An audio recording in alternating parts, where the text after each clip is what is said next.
Kami sungguh bersyukur, Engkaulah Allah yang paling berharga dalam hidup kami. Di tengah dunia yang begitu berebut tempat untuk menjadi sesuatu yang memikat hati kami boleh bersyukur karena Tuhanlah yang paling indah dan berharga. Sebab Engkau yang menyelamatkan kami, Engkau menjadikan hidup kami berarti. Dan Engkau yang memberikan kami satu hubungan yang hidup dengan Allah di dalam Kristus Yesus. Betapa Engkau tiada terbandingi Tuhan. Dan kami mau terus mengejar Engkau. Dan biarlah Tuhan mengobarkan hati kami untuk berhasrat kepada Tuhan. Melebihi hasrat kami kepada apapun juga yang dari dunia ini. Terima kasih Tuhan. Pagi ini biarlah ketika kami akan membaca firman Tuhan. Ketika kami akan merenungkan firman-Mu, Tuhan juga mengobarkan hati kami. Tuhan juga memberikan kami kerinduan, kehausan yang mengejar Allah seperti mengejar harta yang berharga. Berbicaralah kepada kami dan pakailah hamba-Mu di dalam keterbatasannya ini menjadi alat di tangan Tuhan. Terima kasih Tuhan, dengar doa kami. Demi nama Tuhan Yesus yang hidup, kami bersyukur dan berdoa. Amin. Jemaat dipersilakan duduk.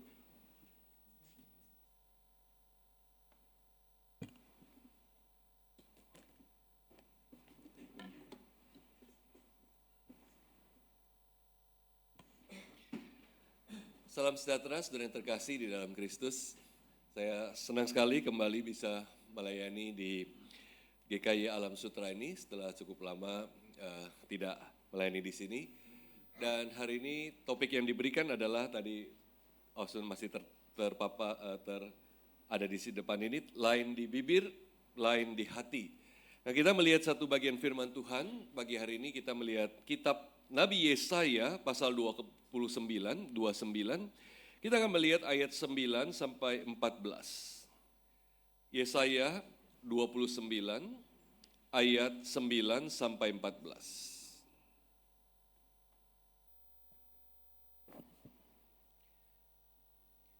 Yesaya pasal 29 ayat 9 sampai 14. Saya akan membacakannya dalam Alkitab Terjemahan Baru 2 atau TB2. Demikian firman Tuhan, kitab Yesaya pasal 29, saya baca mulai ayat 9. Tercengang-cenganglah sehingga kamu tetap tercengang, tutuplah matamu sehingga tetap tertutup. Mabuklah, tetapi bukan karena anggur, terhuyung-huyunglah, tetapi bukan karena arak. Sebab Tuhan telah membuat kamu tidur nyenyak, matamu yakni para nabi telah dipejamkannya, dan mukamu yaitu para pelihat telah ditudunginya. Bagimu penglihatan dari semuanya itu seperti isi sebuah kitab yang dimeterai. Apabila itu diberikan kepada orang yang bisa membaca dengan pesan, bacalah ini, ia akan menjawab, aku tidak dapat. Sebab kitab itu dimeterai. Apabila kitab itu diberikan kepada seorang yang tidak dapat membaca dengan pesan, bacalah ini, ia akan menjawab, aku tidak dapat membaca. Berfirmanlah Tuhan, oleh karena bangsa ini datang mendekat dengan mulutnya dan memuliakan aku dengan bibirnya, sedangkan hatinya menjauh dariku. Dan ibadahnya kepadaku hanyalah perintah manusia yang dihafalkan. Maka sesungguhnya aku akan melakukan pula hal-hal yang ajaib kepada bangsa ini, keajaiban yang menakjubkan. Hikmat orang-orang berhikmat akan hilang dan kearifan orang-orang arif akan lenyap. Demikian pembacaan firman Tuhan. Nah, saudara-saudara, kalau kita biasanya pergi ke sebuah hotel, adalah hal yang sangat umum menemukan pasti di hotel itu paling tidak ada satu lift, ya. Lift adalah hal yang biasa yang kita bisa temukan di hotel. Akan tetapi saudara, berapa tahun lalu waktu saya mempunyai kesempatan pergi ke Israel dan waktu kami menginap di kota Yerusalem, kami menginap di sebuah hotel yang ada sebuah lift yang unik, yang khusus, yang memang ada tulisan tandanya apa? Shabbat elevator. Ya, jadi itu lift khusus untuk hari Sabat atau beroperasi hanya pada hari Sabat. Bagi orang Yahudi itu mulai Jumat sore jam 6 sampai Sabtu sore, itu hari Sabat. Jadi saudara, lift itu memang benar-benar hanya berfungsi pada hari Sabat. Karena apa? Ada peraturan yang ketat sekali bagi orang Yahudi tentang hari Sabat. Kita banyak membaca dalam perjanjian lama bagaimana Sabat itu sangat penting dan ketat bahkan sampai perjanjian baru. Jadi kita tahu bagi orang Yahudi hari Sabat itu tidak boleh kerja. Dan bagi mereka bahkan memencet tombol lift pada hari Sabat itu termasuk bekerja. Ya, karena apa? Karena memencet tombol lift itu bisa secara elektronik memercikkan api, ya meskipun tidak api yang jelas, yang nyata, tapi itu secara elektronik dianggap memercikkan api, dan orang Yahudi atau orang Israel itu hari Sabat tidak boleh menyalakan api. Jadi menyalakan lift itu sama juga bekerja, nggak boleh. Jadi saudara, Sabat elevator ini atau lift Sabat ini akan beroperasi otomatis, ya dia pakai sensor. Jadi dia tidak usah dipencet, orang hanya berdiri di depannya, dia akan terbuka pintu dan kemudian orang masuk, kemudian tutup pintu dan naik di setiap lantai sampai kemudian turun di setiap lantai tanpa harus memencet tombol. Saudara bayangkan kalau saudara mau naik ke lantai 15, saudara harus lewatin lantai 1 sampai lantai 15 karena dia akan buka tutup, karena kita memang tidak pencet tombolnya. Saudara, ini adalah Sabat elevator, ya, yang menghindari orang bekerja pada hari Sabat hanya dengan memencet tombol lift. Dan sebenarnya ada begitu banyak aturan orang Yahudi mengenai Sabat, saudara. Misalnya, orang Yahudi pada hari Sabat tidak boleh melihat cermin. Kenapa, saudara? Karena katanya kalau melihat cermin ada uban, pengen cabut uban itu, dan mencabut uban pada hari Sabat itu adalah dosa, nggak boleh. Jadi nggak boleh lihat cermin supaya tidak tergoda untuk mencabut uban pada hari Sabat karena itu melanggar hukum Allah katanya. Atau hari Sabat itu nggak boleh pakai gigi palsu karena takut gigi palsunya jatuh, dan kalau memungut gigi palsu jatuh itu bekerja, itu nggak boleh. Nah saudara, begitu banyak aturan-aturan yang terkait dengan hari Sabat orang Yahudi. Dan menjadi pertanyaan, apakah aturan-aturan itu adalah firman Tuhan? Apakah memang Tuhan memerintahkan semua itu? Dan jawabannya adalah sama sekali tidak. Kita tidak pernah melihat Allah memberikan begitu banyak peraturan yang menjelimet tentang Sabat, tidak. Itu adalah aturan-aturan yang kita sebut dengan tradisi nenek moyang Israel. Itu adalah aturan-aturan, tradisi-tradisi dari rabi-rabi, guru-guru Yahudi, dan itu bukan firman Tuhan. Tetapi saudara, ini adalah perintah atau ajaran manusia belaka. Dan celakanya saudara, ada begitu banyak orang Yahudi, baik di zaman ini, baik di zaman Yesus, bahkan mundur jauh ke belakang sampai ke zaman Nabi Yesaya yang kita tadi baca, yaitu kira-kira abad 8 sebelum Masehi. Ada begitu banyak orang Yahudi yang menganggap aturan atau ajaran manusia itu lebih tinggi dari firman Tuhan. Sehingga mereka begitu memperhatikan dan takut melanggarnya, seolah-olah melanggar aturan dan tradisi itu sama juga melanggar firman Tuhan. Dan bahkan aturan-aturan itu menjadi standar kesalehan mereka.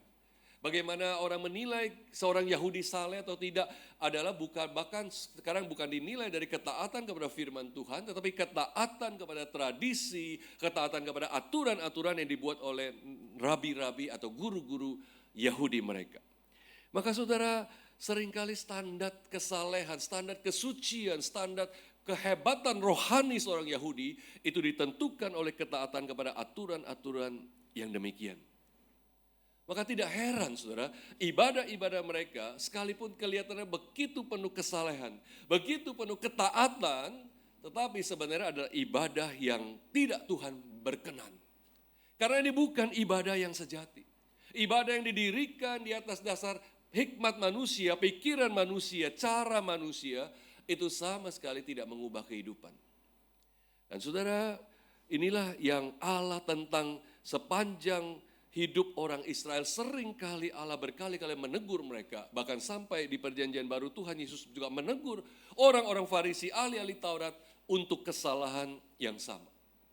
Yesus pernah berkali-kali menegur pemimpin-pemimpin agama Yahudi oleh karena ibadah mereka yang begitu mereka lakukan begitu taat, begitu serius, begitu khusyuknya, itu sama sekali tidak mengubah hidup mereka dan sama sekali tidak membawa sesuatu yang baik dalam hidup mereka. Tidak ada anugerah Allah yang menyentuh hidup mereka meskipun ibadah mereka luar biasa. Dan sama juga saudara yang kita baca tadi dalam zaman Nabi Yesaya, saudara, kita melihat bagaimana Allah menentang umatnya sendiri, orang Israel sendiri, yang ibadahnya tidak berkenan kepada Allah.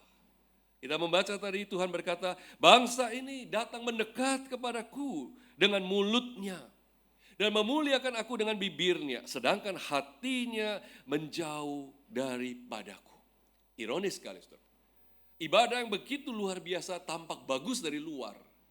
Begitu ramai, begitu penuh penyembahan dan pujian. Tapi Allah bilang hatinya menjauh daripadaku. Sebab Tuhan bilang ibadahnya hanyalah perintah manusia. Kita melihat ini sesuatu yang sangat menyedihkan. Ada aktivitas rohani, saudara, tetapi tidak ada kebangunan rohani di situ. Ada aktivitas rohani, tapi tidak ada kehidupan rohani. Ada satu bentuk ibadah, tapi tidak ada kuasa ibadah. Ada satu ibadah yang persembahan kurban, tetapi sayangnya Tuhan tidak berkenan kepada persembahan kurban itu. Dan di sini kita melihat ibadah seperti ini bukannya menunjukkan sebuah kebangunan rohani jemaat, sebaliknya menunjukkan sebuah kemerosotan rohani yang luar biasa. Dan Allah menentang ibadah seperti ini. Saudara, kalau kita melihat dalam hidup bangsa Israel pada zaman Nabi Yesaya ini, kemerosotan rohani itu biasanya dimulai dan berasal dari para pemimpin agama atau pemimpin rohani mereka. Khususnya di sini kita melihat para nabi dan para pelihat.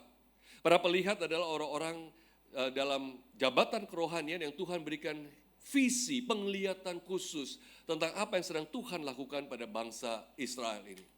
Inilah pemimpin-pemimpin rohani yang pada saat ini seharusnya berfungsi dengan kuat di tengah-tengah bangsa Israel yang sedang menghadapi ancaman dari bangsa Asyur. Saudara, kalau kita baca pasal 29 dari awal ayat 1 sampai 8, kita menemukan apa yang terjadi, bahwa Israel sedang dalam krisis akan diserang oleh bangsa yang besar dan ganas, yaitu bangsa Asyur. Dan bahkan itu sebenarnya adalah hukuman Allah sendiri kepada Israel karena dosa-dosa mereka, karena pemberontakan mereka, karena ketidaktaatan mereka, maka Allah menghukum mereka melalui tangan bangsa Asyur. Tetapi saudara, kita melihat justru ketika situasi yang begitu krisis ini, bangsa umat Allah ini tidak menyadari apa yang akan menimpa mereka. Karena nabi-nabi mereka lumpuh, tidak bisa bernubuat, tidak menangkap pekerjaan Allah. Tidak menangkap apa yang Allah akan kerjakan di tengah-tengah bangsa ini. Yang sebenarnya begitu mengerikan. Kalau kita lihat ayat yang kedua, kalau kita mundur sampai ayat kedua tadi, di situ Tuhan berkata, aku akan menyesakkan Ariel, sehingga orang mengaduh dan mengeluh, dan kota ini akan menjadi seperti perapian bagiku. Ini nubuatan penghukuman bagi Israel. Saudara, di situ Tuhan bilang, aku akan menyesakkan Ariel. Ariel itu artinya apa? Tempat pembakaran kurban yang ada di bait Allah itu. Itu Ariel. Dan itu adalah lambang Yerusalem. Dengan kata lain, Yerusalem itu akan disesakkan. Yerusalem itu akan dihancurkan. Dan justru pemakaian kata Ariel ini ironis sekali. Karena apa? Tuhan sebenarnya mau bilang, ini permainan kata, bahwa Yerusalem yang punya bait Allah, di mana di situ ada tempat pembakaran kurban, justru kota inilah akan dibakar. Engkau akan menjadi perapian bagiku, kata Allah. Jadi hukuman sedang datang ke Yerusalem. Bangsa Asyur sudah mendekat, malapetaka sudah di depan pintu, tapi bangsa Israel terlena. Tidak menyadari apa yang akan malapetaka akan datang menyerang mereka, karena para nabi, para pelihat yang harusnya berfungsi memperingatkan umat Allah itu tidak bicara apapun, karena mata mereka ditutup oleh Tuhan. Karena dosa umat yang begitu luar biasa itu justru dimulai oleh para pemimpin rohani seperti mereka ini. Saudara, mereka kehilangan sensitivitas indera rohani mereka. Mereka kehilangan sentuhan Allah yang biasanya menolong mereka, membangkitkan mereka untuk berbicara firman Allah kepada umat Israel, tapi waktu itu mereka tidak berbicara. Kehilangan sensitivitas terhadap pekerjaan Allah. Kalau kita melihat tadi bagaimana firman Tuhan menggambarkan orang-orang ini, para pemimpin rohani ini, para nabi, para pelihat itu seperti orang yang ditutup matanya. Seperti orang yang dinina bobokan, dinyanyikan lalabi yang sehingga mereka tertidur. Dikatakan mereka seperti orang mabuk tapi bukan karena anggur. Mereka terhuyung-huyung tapi bukan karena arak. Itu seperti Tuhan sendiri yang membius indera rohani mereka. Tuhan sendiri yang menganestesi indera rohani mereka. Ayat 10 berkata, sebab Tuhan telah membuat kamu tidur nyenyak. Matamu, hai para nabi, telah dipejamkannya dan mukamu, para pelihat, telah ditudunginya. Mereka harusnya bisa melihat visi celaka yang hukuman yang sedang datang menimpa bangsa Israel. Matanya ditutup sehingga mereka tidak bisa melihat celaka yang akan datang itu. Maka saudara kita lihat di sini, hamba Tuhan yang seharusnya bisa melihat dan mengerti pekerjaan Tuhan, tapi justru terlena. Justru indera rohaninya mati, tidak bisa melihat apa-apa. Penglihatan visi yang seharusnya menjadi spesialisasi mereka sebagai nabi dan pelihat, itu justru seperti buku yang tertutup yang tidak bisa diakses. Seperti dikatakan di ayat 11 dan 12, kitab yang termeterai, kitab yang tersegel, yang nggak bisa dibuka sehingga firman Tuhan atau kehendak Tuhan atau pekerjaan Tuhan itu tidak bisa diketahui. Para hamba Tuhan ini mereka tidak bisa melihat malapetaka yang sedang datang. Di sini saudara kita melihat sebenarnya seluruh bangsa itu telah kebal terhadap apa yang Allah mau katakan dan kerjakan. Mereka tidak sadar lagi dan itu dimulai dengan para pemimpin rohani mereka.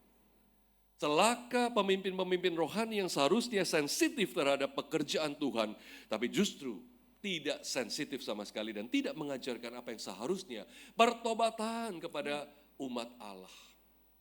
Maka saudara kita di sini melihat apa yang tadi dikecam oleh Allah tentang ibadah yang sia-sia, tentang ibadah yang tidak berkenan kepada Allah, yang menggambarkan kemerosotan rohani bangsa Israel, itu tidak lain telah dimulai dan disebabkan oleh pemimpin-pemimpin rohani yang kerohaniannya sendiri buta. Yang kerohaniannya sendiri kering, gersang, sehingga mereka tidak pernah bisa mengajarkan apa yang benar kepada umat, tidak memberitakan berita pertobatan kepada umat, tidak memberitakan firman Allah, apa yang Allah kehendaki di tengah-tengah situasi krisis ini, bahwa mereka harus bertobat dan berbalik kepada Allah. Mereka tidak lagi memberitakan firman Tuhan. Itu sebabnya saudara, ibadah mereka menjadi satu ibadah yang sungguh tidak berkenan kepada Allah. Saudara, maka sangat menyedihkan melihat, bahkan saya katakan bukan hanya menyedihkan tapi mengerikan melihat gereja-gereja atau umat Allah kalau dipimpin oleh hamba-hamba Tuhan yang sebenarnya tidak ada kerohanian yang dekat dengan Tuhan. Yang sebenarnya indera rohani mereka tertutup atau mabuk seperti ini, seperti dibius, dan bahkan itu adalah hukuman Allah bagi para pemimpin rohani. Kadang-kadang kita seringkali membayangkan hukuman Allah itu seperti api dan belerang, seperti penyakit, kecelakaan. Seringkali bukan seperti itu hukuman Allah. Tapi membiarkan orang larut dalam dosanya dan kemudian menuai akibat dosanya. Saya kira itu hukuman Allah yang jauh lebih mengerikan. Dan itu yang dialami oleh bangsa ini dimulai oleh para pemimpin rohani mereka.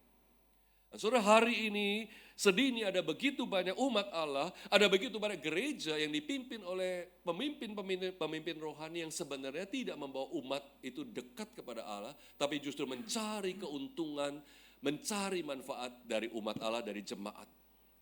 Saudara, kita tidak habis-habisnya melihat bagaimana modus begitu banyak hamba Tuhan hari ini, bukan cuma di Indonesia, tapi di banyak negara manapun, yang melihat gereja itu sebagai tempat justru mencari uang. Begitu banyak hamba Tuhan yang money oriented, yang berorientasi kepada uang. Kita udah banyak baca, kita udah banyak dengar betapa banyak khotbah-khotbah yang selalu bicara uang, uang, dan uang. Supaya jemaat memberikan uang sebanyak-banyaknya kepada gereja alias kantong pendetanya itu sendiri. Saya ingat berapa tahun lalu ketika rekan saya di STT Amanat Agung, mamanya sakit keras dan memang sudah krisis sekali.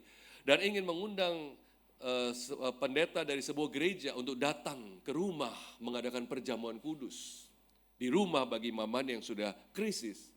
Kaget sekali karena pendeta itu menetapkan tarif datang ke rumah untuk melayani perjamuan kudus.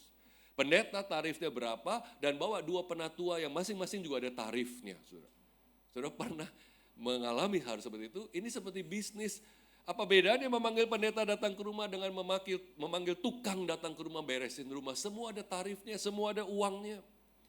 Sehingga akhirnya mereka batal memanggil pendeta ini dan mencari gereja lain yang mau datang dengan rela melayani bukan karena uang. Hari ini saudara hamba-hamba Tuhan yang berorientasi kepada uang itu sudah luar biasa, bahkan seperti tidak malu-malu lagi untuk melakukan hal ini. Mungkin saudara sudah banyak lihat medsos, konten-konten medsos yang memperlihatkan begitu banyaknya khotbah-khotbah atau kutipan kata-kata mereka yang terus terang untuk meminta uang. Dan mereka melakukan hal itu bukan hanya dalam khotbah-khotbah mereka, tapi dalam kegiatan-kegiatan yang mereka lakukan.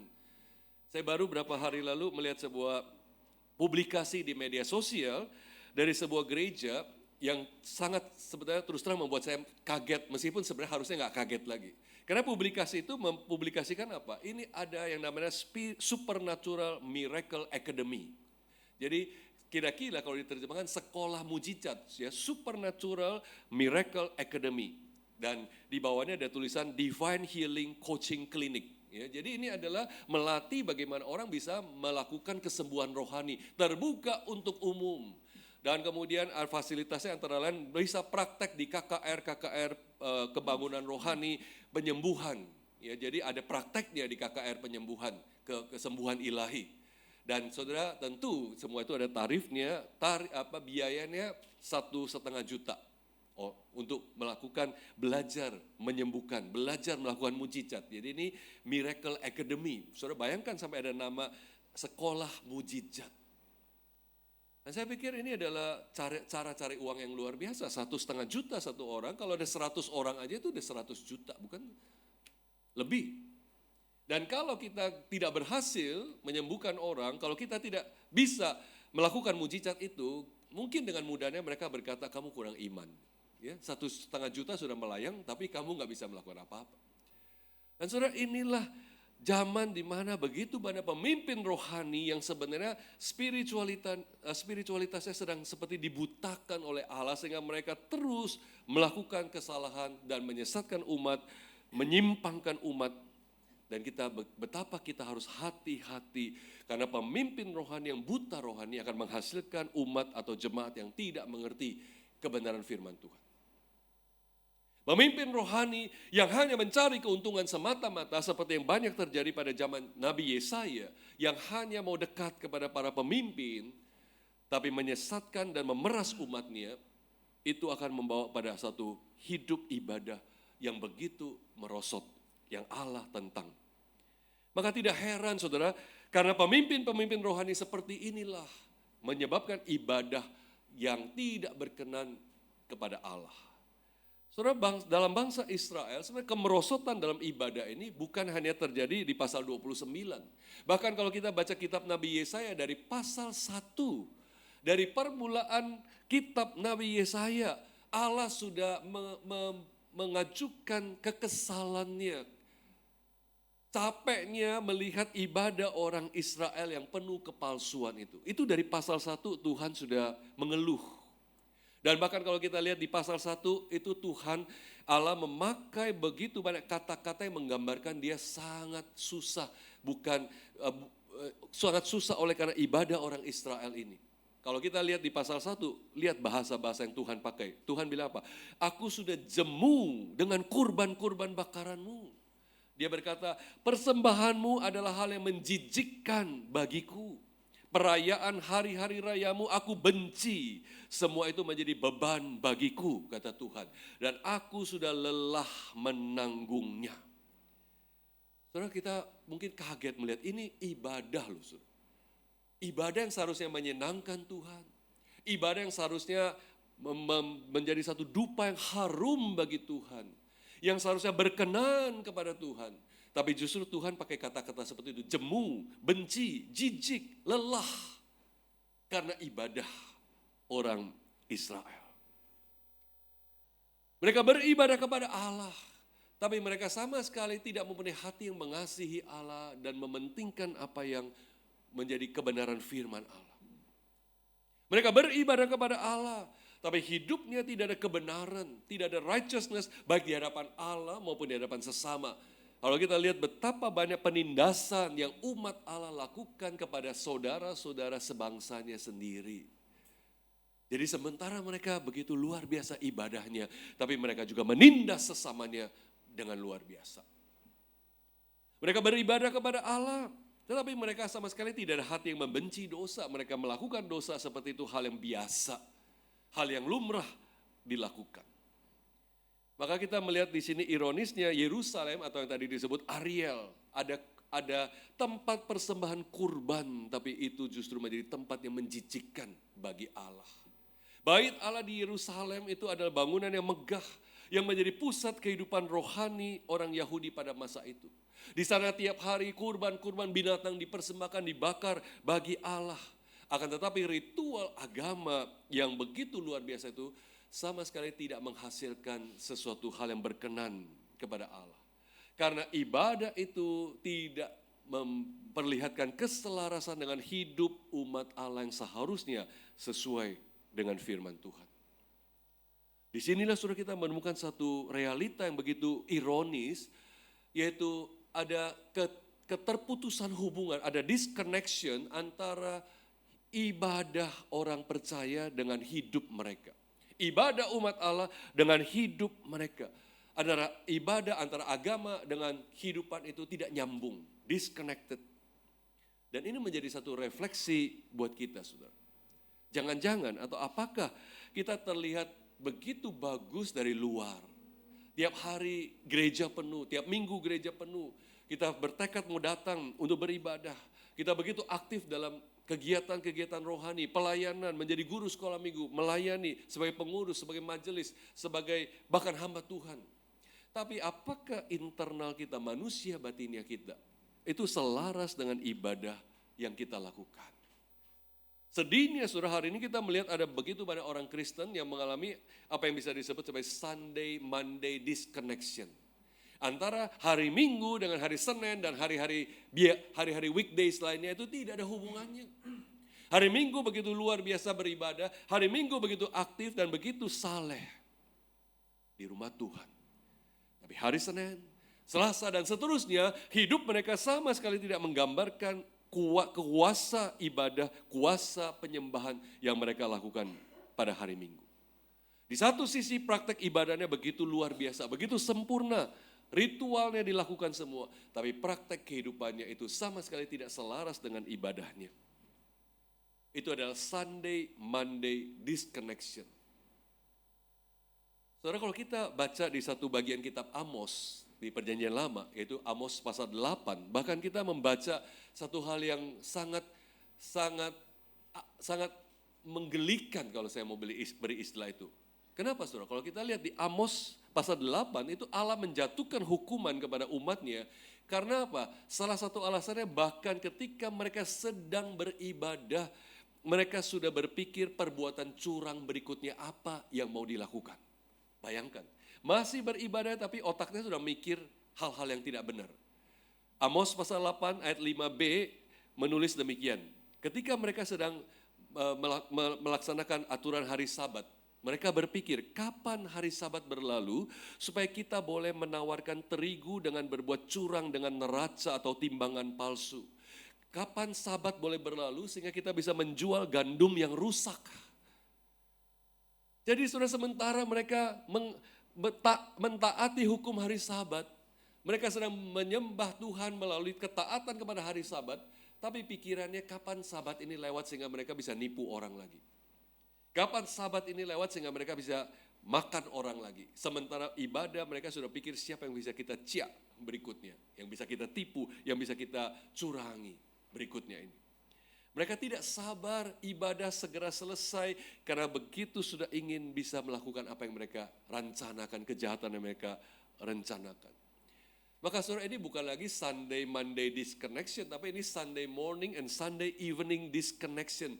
Bukan hanya beda hari, sudah beda orang, tapi hari yang sama itu sudah beda antara pagi dan sore, itu beda. Pagi haleluya, sore mulutnya sudah menyakiti orang dan melakukan hal yang melukai perasaan orang. Saudara, betapa mengerikannya jika agama dan ibadah itu hanya menjadi satu ritual dan sesuatu yang begitu tampak luarnya baik, tapi di dalamnya itu tidak memberi makna perubahan apapun di dalam hidup umat Allah. Maka saudara, kita lihat di sini satu hal yang penting, esensi ibadah itu jauh lebih penting daripada bentuk ibadah. Jangan kita begitu mementingkan bentuk form ibadah, tapi kita mengabaikan esensinya itu. Ibadah yang sejati itu seharusnya memberi orientasi baru dalam hidup kita untuk menggapai kehendak Allah, firman Allah, hati Allah menjadi bagian dalam hidup kita. Itu ibadah yang sejati dan berkenan kepada Tuhan. Maka saudara, ibadah yang sejati itu seharusnya menjadikan kita mempunyai integritas dalam berdagang, dalam berbisnis. Ibadah yang sejati itu seharusnya menjadikan kita mempunyai satu integritas dalam bekerja, dalam menjadi karyawan, dalam kita studi. Itu harus ada integritas dan itu bergantung kepada sejauh mana Tuhan itu benar-benar bekerja mengubah hidup kita. Ibadah yang sejati itu seharusnya mempengaruhi bagaimana kita memperlakukan pasangan kita, berbicara kepada pasangan kita, anak kita, orang tua kita. Ibadah yang sejati itu seharusnya mempengaruhi bagaimana kita memperlakukan bawahan kita, orang-orang yang bekerja pada kita. Ibadah yang sejati seharusnya menolong kita, membuat kita untuk bisa memberikan gaji yang fair, yang pantas kepada mereka yang bekerja pada kita, entah itu di rumah atau di kantor, di perusahaan kita. Itu bagaimana kita memperlakukan orang-orang di sekitar kita, itu memperlihatkan sebenarnya sejauh mana ibadah kita membentuk kita dan sejauh mana hati kita terpaut kepada Allah dalam ibadah itu. Ibadah yang sejati seharusnya membuat perbedaan dalam hidup pribadi kita yang sangat privat, yang orang lain mungkin nggak tahu, yaitu mungkin video-video yang kita tonton, konten-konten di medsos yang kita lihat, gambar-gambar yang kita amati dari semua media dan internet, itu semua seharusnya dipengaruhi oleh ibadah kita. Jangan sampai kita menjadi orang yang begitu aktif di gereja, tapi kita sangat takut kalau satu hari gadget kita dilihat orang, gadget kita dibongkar orang, ketahuan semua apa yang kita lihat, apa yang kita tonton selama ini, sesuatu yang sangat tidak nyambung dengan ibadah kita. Ibadah yang sejati seharusnya adalah satu hati, satu ibadah yang membentuk hati yang menghormati Tuhan, yang menjadikan kita sensitif terhadap dosa, yang bisa membedakan apa yang berkenan kepada Tuhan dan apa yang tidak berkenan kepada Tuhan. Apa yang seharusnya kita lakukan dan apa yang seharusnya kita tidak boleh lakukan. Ibadah harusnya membentuk satu hati yang sensitif seperti itu. Maka saudara, Tuhan Yesus, kepala gereja, dia melihat seluruh ibadah kita hari ini. Dan jangan sampai kita membuat hatinya sedih, karena ternyata ibadah di hari Minggu ini tidak nyambung dengan hidup sehari-hari kita di hari Senin sampai Sabtu. Dan nanti minggu depan datang lagi sebagai orang yang kelihatan begitu saleh dan kemudian kita melakukan hal yang begitu banyak melanggar firman Tuhan pada hari biasa. Saudara, jangan lupa kalau kita lihat di kitab Wahyu, saudara, begitu Yesus datang kepada 7 gereja di kitab Wahyu, bukan? Kita melihat apa yang semuanya, yang Yesus katakan kepada semua gereja ini, Yesus bilang apa? Aku tahu. Jangan lupa, aku tahu pekerjaanmu, aku tahu kesetiaanmu, aku tahu apapun. Jadi Yesus melihat gerejanya, Yesus mengamati gerejanya, Yesus tahu apa yang terjadi di gerejanya, termasuk di GKI Alam Sutra. Dan jangan sampai satu hari ada penghakiman yang keras atas kita semua, termasuk atas saya. Saya selalu berdoa, Tuhan luputkan saya. Jangan sampai penghakiman Allah datang karena ternyata kita terlalu sering bermain gereja-gerejaan, ibadah-ibadahan. Karena apa yang kita lakukan ini sama sekali tidak berdampak dalam hidup kita sehari-hari. Saudara, peringat apa yang kita baca dalam kitab Yesaya ini adalah peringatan yang penting buat kita, bukan supaya kita menjadi orang yang seperti orang Farisi, orang pemimpin ahli-ahli Taurat yang kemudian begitu giat beribadah. Bukan, saudara. Kalau kita lihat orang-orang Israel, baik pada zaman Yesus maupun pada zaman Yesaya, itu sangat mementingkan bentuk form ibadah. Tapi justru ibadah-ibadah seperti itu yang Yesus kritik keras. Saudara, apa yang hilang dari ibadah-ibadah yang begitu, kalau bisa kita beri label sempurna, itu ya ibadah-ibadah yang dilakukan orang Farisi, orang Yahudi, pemimpin ahli-ahli Taurat. Apa sih yang hilang dari ibadah mereka yang begitu luar biasa, sehingga Yesus mengecam keras. Yesus mengkritik keras ibadah-ibadah mereka. Apa yang hilang? Singkatnya saudara, apa yang hilang itu adalah hati yang mau mengenal Allah. Hati yang mau sungguh-sungguh mencari tahu apa Tuhan mau dalam hidup kita dan apa yang seharusnya kita lakukan sesuai dengan kehendak Allah. Apa yang hilang itu adalah kecelikan mata rohani mereka melihat esensi ibadah itu seperti apa. Kalau kita lihat di Injil Matius pasal 23, saudara, itu ada satu deretan ayat-ayat yang panjang di mana Yesus memberikan satu seri kecaman, celakalah kamu, celakalah kamu, celakalah kamu kepada para ahli Taurat, kepada orang-orang Farisi. Dan dari berbagai seri celakalah itu ada satu ayat yang penting di ayat 23 yang menggambarkan ini yang hilang dari ibadah mereka. Saya bacakan Matius 23 ayat 23. Celakalah kamu hai ahli-ahli Taurat dan orang-orang Farisi. Hai kamu orang-orang munafik, sebab kamu memberi persepuluhan dari min, adas manis, jintan, tetapi yang terpenting dari hukum Taurat kamu abaikan, yaitu keadilan, belas kasihan, dan kesetiaan. Hal-hal tersebut harus dilakukan tanpa mengabaikan yang lainnya. Sudah lihat, yang namanya bentuk ibadah itu begitu sempurna. Mereka beri persembahan, semua aturan persembahan. Sebenarnya ini yang dibuat oleh manusia. Ya, berbagai rempah-rempah, berbagai hasil ladang itu dipersembahkan kepada Allah. Perpuluhan mereka lakukan. Tapi Tuhan Yesus bilang apa? Yang terpenting dari hukum Taurat, dari hukum Allah, yang terpenting dari kehendak Allah kamu abaikan. Yaitu kesetiaan, belas kasihan, dan keadilan. Yang paling esensial dari hukum Allah dan kehendak Allah itu justru diabaikan oleh para pemimpin agama Yahudi ini. Ini adalah kebutaan rohani, saudara. Maka saudara, Yesus mengecam model ibadah yang formnya sempurna tapi esensinya kosong. Bentuknya luar biasa, bagus. Nggak ada yang kurang, nggak ada yang lalai, nggak ada yang ketinggalan. Ritualnya utuh. Tetapi Yesus bilang yang terpenting kamu abaikan. Apa yang menjadi spirit dari firman Tuhan itu diabaikan. Kebenaran, keadilan, kasih setia, belas kasihan itu semuanya diabaikan. Inilah kebutaan rohani. Dan saudara, disinilah kita menemukan kabar baik di dalam Kristus. Karena hati manusia, ini adalah masalah hati yang tidak mengenal kehendak Allah. Dan hati manusia yang begitu gelap, yang berdosa. Yeremia bilang betapa liciknya hati. Nggak ada yang tahu. Dan itu hanya bisa disembuhkan oleh kuasa kebangkitan Kristus yang menyucikan hati kita. Kalau kita terus memakai hati yang tidak diperbarui oleh Tuhan untuk beribadah, maka ibadah kita akan hanya selalu mempunyai form, bentuk yang bagus, tapi nggak pernah ada esensi kuasa ibadah di dalamnya. Nggak ada kuasa Allah di dalamnya. Dan hanya karya Kristus melalui kematian dan kebangkitannya yang sanggup menyucikan, memurnikan hati kita, mencelikkan mata rohani kita untuk sungguh-sungguh melihat apa yang Tuhan mau dan berkenan dari hidup kita.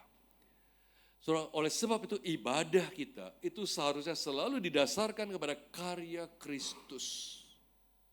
Ibadah itu harusnya selalu adalah respons kita terhadap karya Allah di dalam Kristus yang telah menebus kita, sehingga kita selalu ibadah dengan rasa syukur dan ingin hidup kita menyenangkan hati Tuhan, membalas kebaikan Tuhan. Meskipun kita nggak akan pernah bisa balas kebaikan Tuhan yang terlalu ajaib buat kita. Tapi kita ingin, kita mau. Kalau ibadah kita itu bukan respons atas kebaikan Kristus dalam hidup kita, maka ibadah kita hanya selalu jatuh pada bentuk yang baik, tapi tidak ada esensi yang benar. Ibadah yang sejati harus selalu didasarkan pada karya Kristus yang menyelamatkan kita dan anugerah Kristus yang terus-menerus memurnikan kita, menyegarkan, memancarkan air rohani yang segar di dalam hati kita, mata air rohani yang segar. Maka saudara, Kristuslah yang mampu membuat ibadah kita berkenan kepada Allah. Karena merupakan sebuah respons atas ucapan syukur kita kepada karya Allah yang begitu besar dalam hidup kita. Oleh karena kuasa dan anugerah Kristus menopang hidup kita, maka hari ini saudara, mari kita ambil waktu sejenak memeriksa hidup kita masing-masing. Kita yang selama ini sudah begitu aktif, setia, datang beribadah, bahkan terlibat pelayanan, bahkan kita memenuhi begitu banyak aturan ritual ibadah kita, memberi persembahan, bahkan memberi perpuluhan. Kita mungkin setia dalam berbagai aturan pelayanan. Tetapi pertanyaannya, apakah ibadah seperti ini merupakan ibadah yang berkenan kepada Tuhan? Ibadah yang mengubah hidup kita untuk menjadi orang-orang yang mengalami anugerah Kristus dalam hidup kita, yang merubah hidup kita menjadi orang yang selaras dengan ibadah kita. Kita perlu merenungkan sejauh mana kita sudah sering kali beribadah sampai saat ini dan bagaimana ibadah itu berdampak di dalam hidup kita. Hanya dengan bersandar kepada karya Kristus dan anugerah Kristus, maka ibadah kita boleh menjadi ibadah yang berkenan kepada Tuhan. Mari kita berdoa, saudara. Kami bersyukur Tuhan untuk firman-Mu pagi hari ini. Kami sungguh gentar Tuhan melihat ternyata ada ibadah yang begitu sempurna. Ada ibadah yang begitu memenuhi syarat ritual. Ada ibadah yang begitu memperhatikan bentuk yang baik. Tapi ternyata Tuhan capek melihatnya. Tuhan lelah. Bahkan Engkau mengatakan jijik. Engkau benci kepada ibadah-ibadah seperti itu. Karena yang melakukan ibadah ternyata orang-orang yang tidak diubahkan hatinya oleh Tuhan.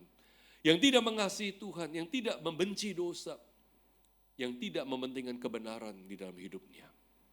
Tuhan, jauhkan kami menjadi orang-orang seperti itu. Luputkan kami Tuhan daripada menjadi orang-orang yang setia dan aktif beribadah tapi hidupnya itu tidak selaras dengan ibadah kami. Sebaliknya Tuhan, biarlah kuasa Kristus menaungi kami, kuasa dan anugerah Kristus memenuhi kami, agar sungguh ibadah kami selalu dimulai dengan sebagai bentuk ucapan syukur, respons kami atas anugerah Allah, dan didasarkan kepada kerinduan untuk menyenangkan hati Tuhan. Dan biarlah hidup kami sungguh-sungguh menjadi satu hidup yang selaras dengan ibadah yang kami lakukan. Tolong kami yang penuh kelemahan ini Tuhan. Terima kasih untuk firman-Mu, dengar doa kami. Demi nama Tuhan Yesus kami bersyukur dan berdoa. Amin.